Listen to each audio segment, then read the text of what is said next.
Bonjour à tous, je m'appelle Louis, j'ai 24 ans. Je viens d'être diplômé d'un master trilingue en management international dans 3 différentes universités en Espagne, en France et au Royaume-Uni. Donc à la Universidad de Deusto, à Bilbao, à Audencia Nantes et à the University of Bradford, donc au Royaume-Uni. Aujourd'hui, j'ai la chance de vous exposer un petit peu mes différentes expériences à l'étranger. Je suis ravi en tout cas de pouvoir le faire pour vous poser un petit peu de contexte dans cette petite vie-là que j'ai pu mener pendant 3 ans et qui me manque énormément déjà. Il faut savoir que je suis issu d'une famille qui bouge beaucoup. Mon père en fait a un travail qui fait que j'ai dû bouger pas mal, à peu près tous les 2 à 4 ans, ce qui m'a en fait mené à vivre dans différentes villes de France. Voilà, tout au long de ma vie, depuis ma naissance. Et je pense que c'est ça qui m'a donné cette réelle appétence de voyager, de découvrir d'autres villes et d'autres cultures in fine. Euh, voilà, j'ai la chance également en fait d'avoir pu avoir un coup de cœur à partir de mes 12 ans. Alors vous allez me dire que c'est très bizarre, mais un réel coup de cœur pour la langue anglaise grâce à une professeure d'anglais que j'avais en cinquième, qui m'a vraiment donné cette capacité à être intéressé justement par les différentes langues étrangères et en premier lieu la langue anglaise. Euh, Aujourd'hui, je vais vous parler de différents pays, différentes expériences que j'ai pu avoir pendant ces 3 années, donc de 2018 à 2021. Voilà, ça me manque déjà énormément et je suis ravi de pouvoir vous l'exposer en tout cas aujourd'hui. Alors, premièrement, je suis parti donc en Belgique flamande. J'ai décidé de partir là-bas parce que je devais faire une expérience Erasmus lors de mon second semestre en licence 3 en management international à l'université de Bordeaux. J'avais plusieurs choix. J'aurais pu partir au Mexique, j'aurais pu partir en Espagne, au Royaume-Uni. J'ai décidé de partir en Belgique néerlandaise pour la simple et bonne raison que j'avais vraiment envie de passer outre cette idée générale en France que je partageais à un moment donné, qui disait que la culture belge était sûrement la même que la culture française, alors même que je n'y avais jamais mis les pieds.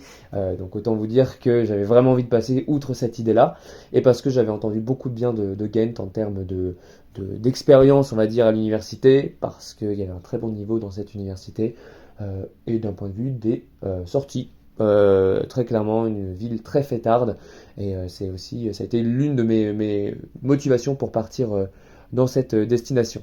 Au niveau des papiers administratifs, ça a été assez simple finalement, puisque l'université, dans le cadre d'une expérience Erasmus, gérait un peu le tout. Elle nous demandait des papiers d'identité, des papiers d'assurance forcément, mais étant allé dans un pays qui fait partie de l'Union Européenne, ça a été assez simple. Je devais avoir un score minimum de 900 pour partir dans cette université au TOEIC. Donc j'ai dû travailler pour partir dans cette université-là. Au niveau de mes journées type, ce qui était assez cool, c'est que je n'avais pas énormément de cours.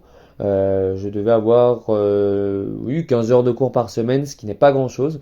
Donc en fait, je me levais le matin, je prenais un vélo parce que c'est très important de souligner qu'en Belgique, comme aux Pays-Bas d'ailleurs, notamment dans la partie flamande de la Belgique, on se balade en vélo.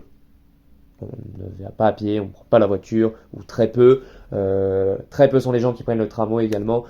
Surtout les étudiants, on prend le vélo. Sinon, on est regardé de manière très bizarre. Mais c'est vraiment, je pense, une petite anecdote intéressante à vous raconter. Ghent, c'est dangereux. C'est dangereux. Cette ville est dangereuse dans le sens où où il y a un croisement entre voitures, entre rails de tramway et vélo, qui fait en fait que il n'y a pas un seul étudiant qui n'est pas tombé de vélo à cause des rails du tramway en place là-bas. Mais voilà, pour revenir à mes journées type à Ghent, voilà, j'allais en cours généralement de 9 heures à 16 heures avec pas mal de trous, donc je restais là-bas. Ce qui était vraiment intéressant et différent des cantines par exemple universitaires, c'est que là-bas il y avait beaucoup de choses grasses. En fait, la nourriture était très grasse, beaucoup de pizza, beaucoup d'influence néerlandaise en fait, donc des croquettes donc à base de viande, de fromage, des Worstenbrötchen, ça je me rappelle, c'était vraiment mon goûter, mais de tous les jours, c'était donc du pain feuilleté à la saucisse, c'est très néerlandais et très flamand, et ça a vraiment été intéressant, ça a été en fait mon rythme de vie à l'université. Je partais, je rentrais chez moi, je posais mon vélo et j'allais faire un peu la tournée des bars avec mes amis Erasmus. Voilà, j'ai eu la chance également en fait, et je pense que c'est important de trouver un groupe où j'étais voilà, le seul français dans ce groupe d'amis là. Donc j'ai pu découvrir des cultures vraiment différentes. C'est ça qui a vraiment été intéressant. Et je suis très heureux pardon, d'avoir pu partager ça avec des Portugais, des Turcs, des Belges, des Néerlandais, des Espagnols, des Portugais, etc., etc. Des Bulgares également. Donc ça a vraiment été, je pense, la partie la plus enrichissante de mon Erasmus. En fait, ce qui a vraiment été intéressant dans l'expérience Erasmus, c'est qu'on est un peu hors du temps. On est un peu hors du temps parce que on vit une vie qui est complètement déconnectée hein, de la réalité. Finalement, c'est une bulle culturelle où vraiment on se prend un élan d'interculturalité dans la tête et il n'y a rien de plus agréable que j'ai pu vivre en fait depuis le début de ma vie. Et ça a vraiment été intéressant. Et on développe de réelles amitiés qu'on garde toute notre vie. Ça fait 3 ans que j'ai fait mon Erasmus quasiment, et je continue à parler quasiment tous les jours à mon groupe. Et on a prévu de se voir. Bon, Covid oblige, on a dû décaler ça pendant 2 ans. Cet été, on compte bien le faire, et c'est en tout cas en bonne voie. Il faut savoir qu'en Belgique néerlandaise, vraiment la culture est très très différente de la Belgique wallonne, donc la Belgique où les gens parlent plutôt français, et donc bien plus différent de la culture française. Il faut savoir que là-bas, c'est très mal vu, enfin du moins de mon expérience, c'est assez mal vu de parler français. Il y a une petite histoire aussi entre les deux, une petite rivalité que seulement eux pourront effectivement comprendre.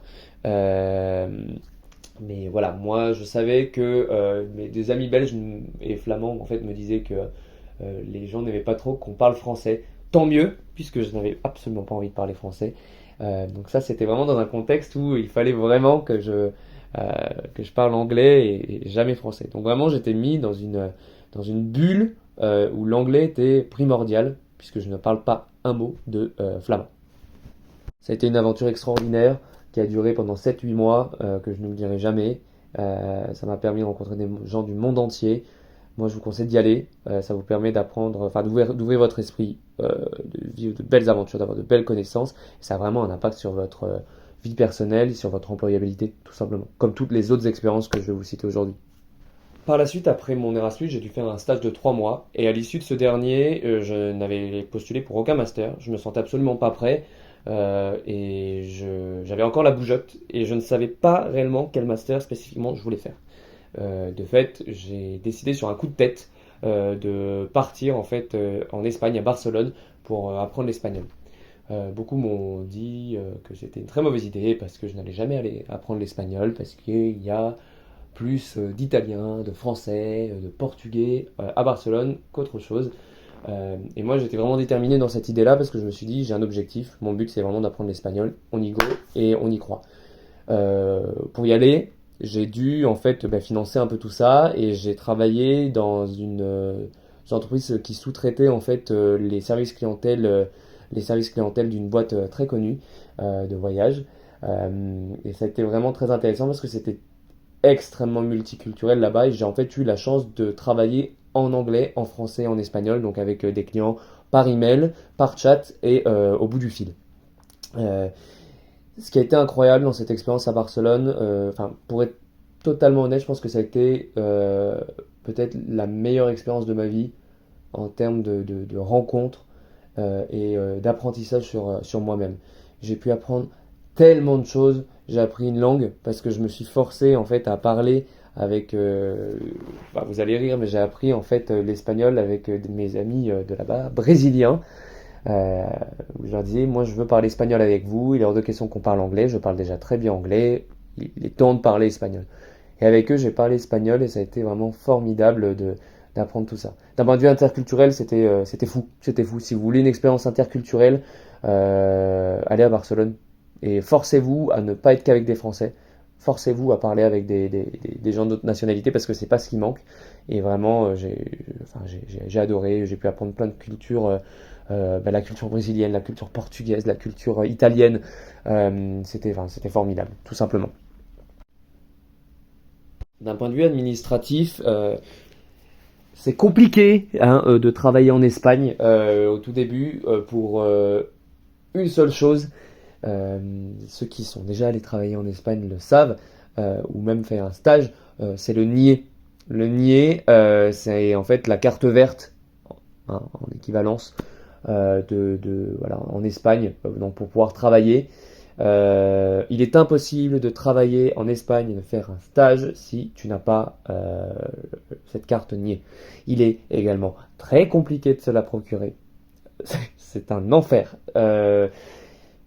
Il faut prendre des mois sur un site internet qui malheureusement ne donne pas de date, enfin de disponibilité de créneaux de manière récurrente. C'est très difficile et très aléatoire. D'ailleurs, à Barcelone, on fêtait par des soirées, en fait, tout simplement, dès qu'un ami avait un rendez-vous nié. C'était incroyable. C'était vraiment... ça, c'est une vraie anecdote. Si vous allez en Espagne, le côté négatif, c'est que c'est très compliqué d'obtenir la documentation niée. Euh, mais pas impossible, puisque je suis resté en Espagne, enfin à Barcelone pendant un an, et j'ai eu aucun problème puisque mes documents étaient à jour. Mon rythme de vie à Barcelone, c'était le meilleur rythme que j'ai jamais eu de ma vie. C'était incroyable. Bon, je travaillais sur le marché français, donc moi dans mon entreprise, ce qui fait que j'avais des horaires plutôt françaises. Bien que des fois je pouvais avoir les late shifts qu'ils appelaient, je pouvais donc terminer jusqu'à 22 heures. Mais pour vous donner une idée globale, j'allais au travail à partir de 9 heures. On avait un rooftop formidable, incroyable. En plus, il fait beau à Barcelone et il ne fait pas froid, donc c'est tout ce que j'aime. Et c'était assez fou de se dire en fait qu'il y avait la plage en sortant du boulot. Et ça, c'était vraiment top. On sortait du boulot, on pouvait aller à la plage, il y avait des petites guinguettes espagnoles, barcelonaises. Donc c'était tapas sangria en fait un peu à volonté tout le temps quand on voulait et ça c'est pas un stéréotype et c'était vraiment top. Le cadre de vie à Barcelone est extraordinaire. Tu peux bouger, tu as la plage à côté, tu as des montagnes pas loin. La Catalogne c'est une région qui est magnifique. Tu peux faire des road trips fous. Et ça vraiment d'un point de vue du loisir c'est vraiment top. Et mon rythme de vie vraiment c'était boulot à 9 heures jusqu'à peu près, on va dire, 18 heures. On sortait, on allait à la plage. Pendant l'hiver, on allait dans les bars. Et il y a tellement de bars différents que tu pouvais y aller. Il y a une vraie culture à Barcelone du tatouage aussi, je trouve. Il y a beaucoup de tatouages, enfin de tatoueurs pas chers d'ailleurs. Ils font des offres à peu près 30 euros, 30 euros le tatouage, ou 30 euros les deux tatouages, je ne sais plus. Mais il y a vraiment cette proximité en fait entre les différentes boutiques. Enfin, c'est un autre monde, je trouve. C'est formidable. Il y a des avenues qui sont très très larges d'un côté, mais d'un autre côté, et ça c'est la plupart des rues en fait qui sont à Barcelone très étroites, un peu à l'auberge espagnole, hein, comme dans le film, où on voit justement ces rues très restreintes, avec aux fenêtres des personnes qui font sécher leur linge. C'est tellement authentique. En fait, je me suis senti vraiment comme dans un rêve et dans un autre monde. Et c'était assez fou, tout simplement. L'avantage à Barcelone, c'est que c'est pas cher. Les seules choses qui sont entre guillemets chères, c'est les vêtements. Enfin, ça a le même prix qu'en France, plus ou moins. Mais la nourriture, moi je gagnais très honnêtement moins que le SMIC là-bas. Je mangeais quasiment tous les jours dehors et j'allais boire des verres assez régulièrement, très régulièrement. Et effectivement, je n'avais pas de mal à vivre. Je n'économisais pas, c'était pas le but de cette année-là, mais je n'avais pas de mal enfin, à vivre, pas de mal en fin de mois. C'était un vrai bonheur. Moi, je vous conseille vraiment d'aller à Barcelone si vous voulez apprendre aussi l'espagnol, si vous vous donnez les moyens de parler pas qu'à des Français, parce que vous allez en fait vivre une expérience incroyable, interculturelle, atteindre vos objectifs et finalement avoir un cadre de vie qui est peut-être le meilleur que j'ai eu de ma vie. Petite expérience un peu moins cool à Barcelone, ça a été le début de la pandémie du coronavirus. Tous mes colocs en fait sont partis, donc j'étais tout seul, mais ça m'a en fait permis de me concentrer beaucoup et de réfléchir comme tout le monde en fait sur ce que tu voulais faire par la suite. Et c'est là que j'ai trouvé en fait le master de mes rêves. Et j'ai été pris en fait dans mon master, donc le master EIBM, qui est le Master European and International Business Management, qui est en fait du management international, tout simplement. Donc dans les universités, donc Universidad de Deusto à Bilbao, à Audencia Nantes et à The University of Bradford au Royaume-Uni. Ça a été une année de dingue et je voulais vraiment vivre cette année en me disant ok, après tu vas travailler peut-être à l'étranger, mais là c'est vraiment la dernière année en termes interculturels où tu vas encore en avoir plein la tête. Mais vraiment d'un point de vue positif, hein. J'ai été dans une classe où on s'est suivi dans les trois universités. Donc on a étudié en espagnol au début, puis en français, puis en anglais. Et on parlait la plupart du temps, même en Angleterre, même en Espagne, on parlait en espagnol. Moi, ça m'a vraiment aidé d'un point de vue espagnol, donc c'était formidable, mais on a vraiment pu échanger En fait, ce qui était incroyable dans cette expérience et dans ce master, ça a vraiment été de vivre la chose, en fait, cette parenthèse d'un an, euh, tous ensemble avec des personnes d'environnements différents et d'études qui venaient en fait qui avaient fait des études différentes, de pays différents. Et c'était incroyable de vivre ça en fait pendant un an parce que pendant toute l'année, pendant différentes actions, différentes discussions, on avait des différences culturelles qui étaient assez incroyables et ça a été assez fou. D'un point de vue administratif, c'est assez simple parce que les universités sont partenaires et du coup, euh, on leur donnait voilà ce qu'il fallait. La seule chose qu'il fallait en Angleterre finalement, c'était d'avoir un passeport et non plus une carte d'identité, puisque Brexit oblige. Mais sinon, ça a été assez simple en termes de documentation. Pour entrer dans ce master-là, ils nous demandaient en fait d'avoir au TOEFL un minimum de 94 sur 120, ce qui est un score assez haut. Donc, il faut pas mal bosser pour atteindre ce score-là. Mais c'était vraiment intéressant. J'ai vécu un master extraordinaire. Euh, En termes de rythme type, voilà, ben, je suis allé en Espagne, donc je vous l'ai raconté, il n'y a pas de rythme tellement différent entre Barcelone et Bilbao.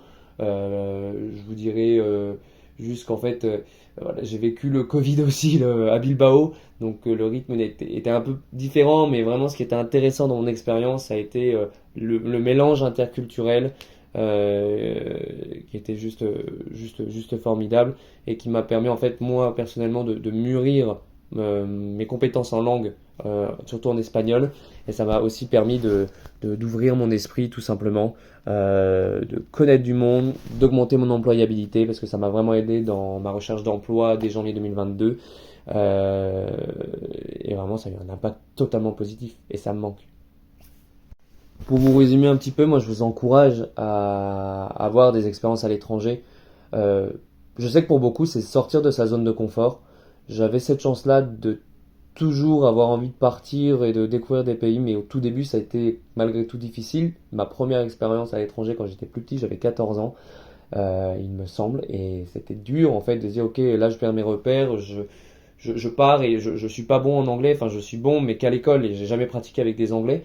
Mais en fait, le plus dur, c'est comme quand on se lève le matin, tout simplement. Faut se lever et après c'est bon, c'est fait. On passe sa journée et ça y va. Là, t'y vas, t'as pas le choix. Tu parles la langue. Le mieux c'est l'immersion totale.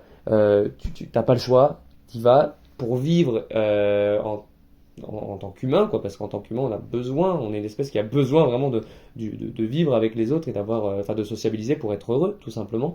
Euh, Quand t'as pas le choix, tu parles la langue et si tu as du mal, vraiment, les gens enfin, je n'ai jamais rencontré quelqu'un dans quelque expérience que j'ai eue qui s'est foutu de moi parce que j'avais du mal dans la langue enfin, que je pratiquais. On m'a justement aidé et c'est ça en fait qui m'a vraiment aidé et qui m'a enrichi, je pense, personnellement. Vous rentrez en France avec un état d'esprit complètement différent, euh, des envies complètement différentes. Et je pense que c'est très riche et je regrette, enfin, il y a aucun regret là-dedans d'être parti aussi longtemps. On m'a beaucoup demandé avec l'éloignement de mes proches, mais pendant 3 ans, t'as quasiment pas vu tes proches. C'est vrai, je les ai pas beaucoup vus. Et après, il y a eu le Covid, donc encore moins, puisque j'étais bloqué en Espagne. Pour autant, je regrette pas. Je regrette pas parce que qu'est-ce que c'est finalement c'est un peu cucu dit comme ça, mais qu'est-ce que c'est 3 ans dans une vie? C'est si peu et j'ai adoré. Et si c'était à refaire, je le referais, mais 1000 fois. 1000 fois. Et j'espère en tout cas un jour avoir l'opportunité de revivre ça d'un point de vue professionnel, de refaire de l'expatriation, de revivre cette expérience-là. Et vraiment, Vivez là, ça passe très très vite. Euh, Amusez-vous et prenez tout ce qu'il y a à apprendre.